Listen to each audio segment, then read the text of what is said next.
Hey everybody, Leanne Pilkington here for the real estate wrap for the week commencing June 1st. Can you even believe it? The first day of winter and the last month in the financial year. This year is just rocketing by. I've got some very questionable musical accompaniment from the workmen next door today, and I did try and film this outside, but my notes went floating into the swimming pool, which was a little awkward. Anyway, another good week from a clearance perspective in Sydney. 68.1% preliminary clearance rate from CoreLogic this week, over 469 auctions.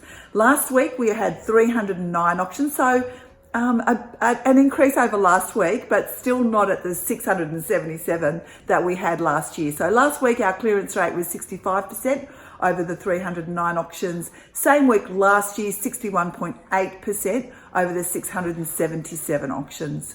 It's the highest number of auctions we've had in across the country, in fact, since April the 19th. And we've also seen a substantial decrease in the number of auctions that are being withdrawn prior to auction, which is awesome.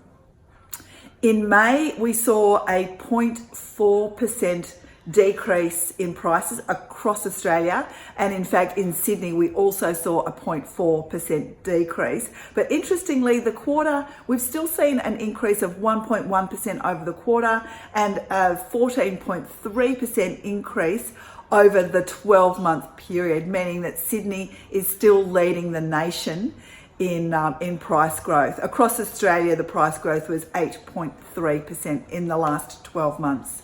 Our median house prices in Sydney are at $885,159, very precise. And Tim Lawless has come out and said this week, Tim Lawless, of course, from CoreLogic, has come out and said that it appears that the downward pressure on prices is going to be milder than first expected. So that is great news for all of us. Have a great week, and I'll see you next week. Bye.